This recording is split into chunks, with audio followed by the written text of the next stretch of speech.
The constant and ruthless attacks against Christians in Nigeria has left over 300 of these children at this Christian orphanage and school in the southwestern part of the country without one or both of their parents. Many of them have witnessed unspeakable horrors and bear emotional or physical scars. 14-year-old James and his 11-year-old brother Elisha were once part of a large family. Their parents and 5 brothers were among the approximately 500 killed when hundreds of militant Muslims attacked their village of Dogo Nahawa near the city of Jos in Plateau State in the middle of the night on March 7, 2010.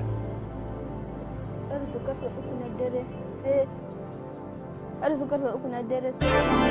3 in the morning when we heard gunshots in our village. My parents and my brothers tried to escape by running, but we meet some of the rioters in the road, killing people, cutting people with cutlasses. I was cut with a cutlass and fainted and fell down like a dead man. Because I was small, I didn't know what was happening. When I heard the gunshots and saw the burning houses, I saw fire all around. I started to run. They saw me running and hit me with a cutlass on my back. Elisha, who was 9 at the time, laid on the ground for about 3 hours. The rioters left me there and went away. They thought I was dead. In the morning, I managed to move myself to a room in the house that wasn't burned. There, some people saw me and took me down to the hospital. It was at the hospital that Elisha learned that his parents and 5 of his brothers were dead. One older sister also survived and currently lives in another part of the country. When I heard my family members were killed, I was angry. Elisha's only surviving brother, James, was in serious condition after being hit with a machete in the face, back of his head, and his back. James also suffered burns to his left arm. At the hospital, I was told my mother, my father, and my brothers had been killed. I felt sad, and I thought it would have been better if I had been killed and they were alive. When I was told they had been killed, I was burning inside, and I felt that I must get revenge. But I was told by people around me, cool down, just be patient, and leave them alone, and God will revenge for me. So it came to my mind that those who killed my parents and brothers, that I should forgive them. I was told by my pastor, when someone hurts you, you have to forgive them, because God is the one who judges you. So what was behind such a brutal and heartless attack on these children and their families? When the Muslims were here in this village, we were living in peace, though the Muslims were trying to convert some to become Muslims. But they didn't want to. They wanted to maintain their Christian life and worship God, only God. When they had taken that step, one of the Muslim men told us they were going to mount an attack on the village. Larry and her brother Bulas survived a 2010 raid on their village of Miengo near the city of Jos when militant Muslims attacked while Christians were sleeping. The Muslims came to our village in the afternoon and hid behind the rocks, and people didn't know that they were there. Around midnight, they started fighting. They started killing a lot of people. When we heard the gunshots, my mother told me and the rest of the family to run away and escape. While running with her grandmother, Larry got separated from the rest of her family. While trying to escape, she was shot in the leg, but she was able to keep moving.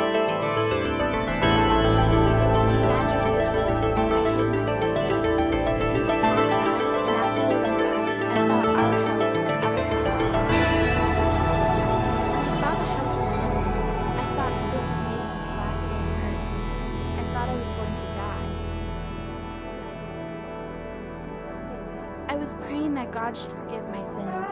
Many people were being killed. After the mob left, Larry and her grandmother, who had also been shot several times, came out looking for help. When I managed managed to come out from the toilet, some of the villagers saw me. They asked what happened to me and I told them. They saw the wound and bleeding from my leg, and they took me to the hospital where I was treated. Larry's brother Bulas was shot in the foot during the attack and was also treated at the hospital.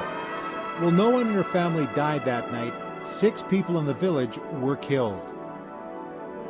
The Muslims said they would come back and kill more people. The Muslims said they were going to kill everyone in the village so they can take the village as their own. Larry says the militant Muslims also forced some of the Christians to leave their faith. Some people in our village were told to become Muslims and turn away from Jesus Christ and start worshiping their God. Some became Muslims, others refused and were killed. I asked Larry if she would ever become a Muslim and leave Jesus. The answer was no. The Voice of the Christian Martyrs in Nigeria brought Larry and Bulas to the Stephen Center, an orphanage and Christian school they operate in Ogun State for Christians affected by persecution in the country. They also relocated the rest of the family to a different village and built them a house with help from Christians around the world, including Canada. The family hopes to be reunited in the future. I thank those in Canada who are helping with my school fees, giving us food and clothes. I appreciate everything people are doing for us. In 2009, Sarah James was just 5 years old when militant Muslims from the Boko Haram came to their village near the city of Maiduguri in Borno State in northeastern Nigeria. In the night when we were sleeping, some people came and woke us up and told us to run away. When the burning of the churches and houses started, we ran to the pastor's house inside the church. We went to hide. The boys around there were being killed. I saw them killing people using cutlasses to make them bleed and destroying them. The Boko Haram decided not to kill the girls.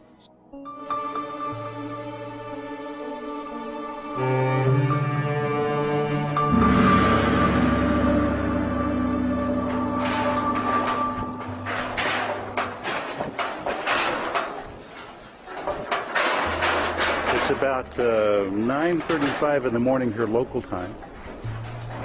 And I think it's remarkable that these people are just now beginning to set up for worship. They were thinking about worshiping here inside the burned out church, but right now things are being moved to a setting just outside the building. We estimate it's about 450 to 500 people were killed here, and we estimate the population of this town before the attack was about 2,000. Some of the Muslims that were staying in Dogona Hawa with the Christians left earlier before the attack. How did they know to leave early? No one knows. The villagers got up that morning to see them packing and leaving without telling anybody leaving. Not knowing that there is an attack, they are planning. Now when the attackers came, they came with those particular villagers that were staying here, and those villagers were pointing at houses. They would tell them, burn this house, don't burn this house, burn this one, kill this one, and just leave this one. No problem, but kill these other ones. You know, they were pointing at houses. That is why not all houses were burned at a stretch as it used to be. You know, but the dead casualties are much more than burnt. So this is selective then? Yes, in burning. Because a lot of times people want to send their women out to have them been safe before the danger, and not knowing to them that these people were outside the city. As the children and the women are going to escape for their lives, they keep killing them, because most of them were holding machetes, knives, and long swords. They keep dividing some of them, cutting their heads into two, even a little child, no matter how small. And some little children who could run, they will follow them as far as almost half a kilometer to kill them. There was no mercy for anyone trying to escape. How many attackers were there? According to one of them, he said about 300 of them came in here. This is such a premeditated attack. Yes. the Christians haven't retaliated. No, not at all. Situation. This is also another proof to tell the whole world that Christians never fight with Muslims. All that has been happening in Jos is Muslims attacking Christians, in some cases Christians defending themselves.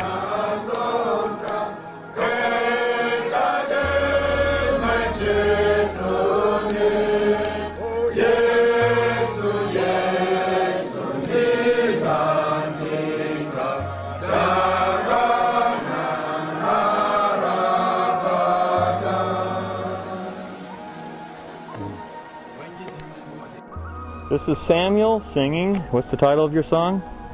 You're Lord of everything. Okay. Above everything, above every situation, above every idea, above every.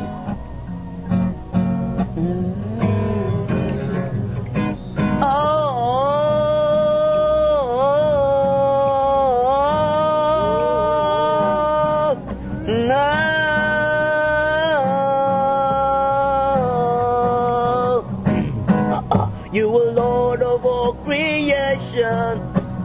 No one like you. You are Lord of all creation. There is no one like you. You are Lord of all creation. There's no one like you. You are Lord of all creation. There's no one like you. You are worthy to be praised above other gods. You are worthy to be praised above other gods. You are worthy to be praised above other gods. You are worthy to be praised above other gods. Break it down.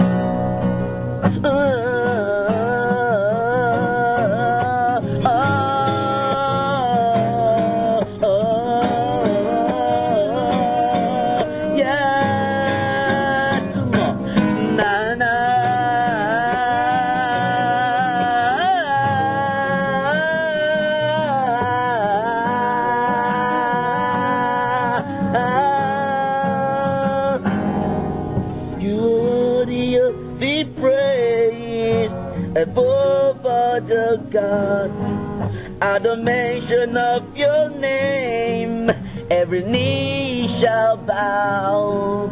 At the mention of your name, every knee shall bow down. At the mention of your name, every knee shall bow down. I want the heathens to know that at the mention of your name, every knee shall bow down. At the mention of your name, oh Lord, every knee shall bow down. And at the mention of your name, every knee shall bow down. At the mention of your name, every knee shall. Now to everyone out there, Lord is bigger. You are bigger and greater, woo, than all of my fears. You are bigger and greater than all of my tears. You are bigger and greater than all of my fears.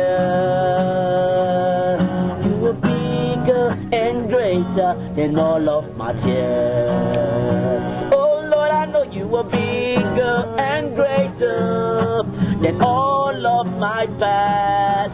You are bigger and greater than all of my scars. You are bigger and greater than all of my past.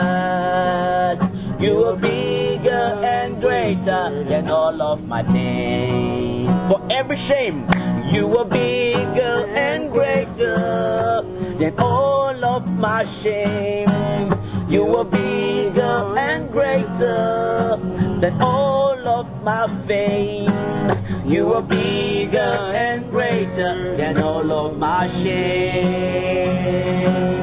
You are bigger and greater than all of my sin. You went there before me, Lord. You went there before me at the cross of Calvary. You went did this for me so that I don't have to get there. You took every shame so that I would take the glory. But I see it as a privilege to share in your suffering. For if I would glory with you, I will also suffer with you. For there is no crown without a cross. There is really no crown without a cross.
Your name is glory, all sing great. In him we are saved. The name of Jesus, higher than other names. King of all kings, no other name like his. The name of Jesus, higher than other names. Alpha and Omega, no other name. If you believe that, wave your hands to Jesus. Hey, hey, hey, hey, hey. Hey.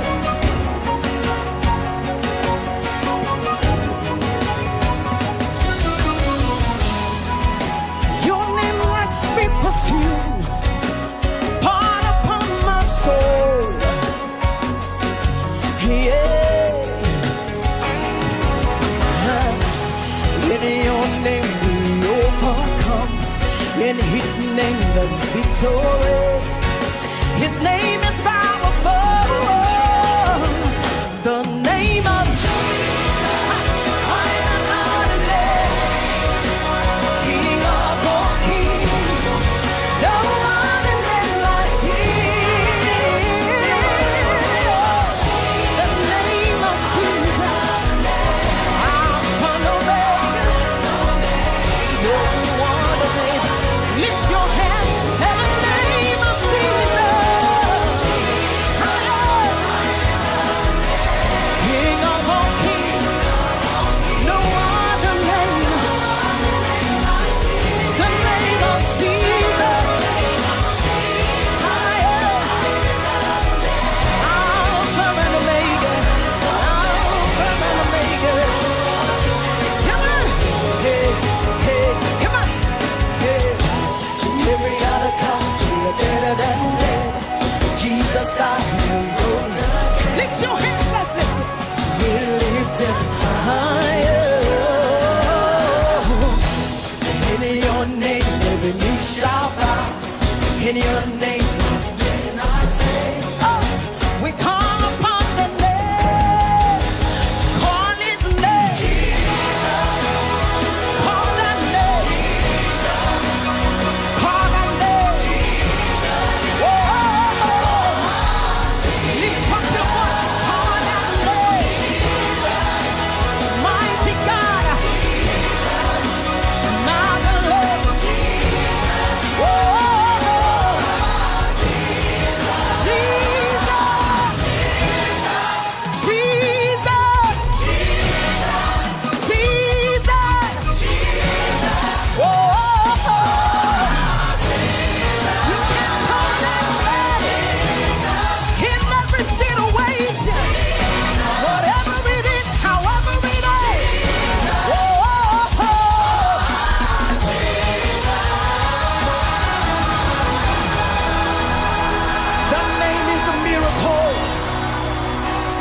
name is salvation, deliverance, healing. Lift up your hands to Jesus. The blind man see in his name. Cancer is gone in his name. The growth disappears in his name. Oh, hey, hey, call that name. Jesus. What's his name? Jesus. You gotta call that name. Over your family, over your children. Call that name. Mighty name. Call that name. Over your house, call that name. Over your home, call that name. Over your body, call that name. Whoa.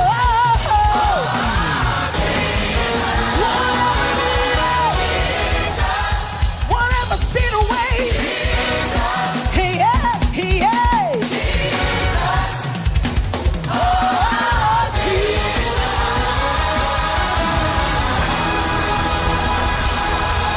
Jesus. Jesus. Jesus. Jesus. Jesus. Jesus. Jesus. Jesus. Oh, miracle in your name. Miracle in your name. Situation turns in the name.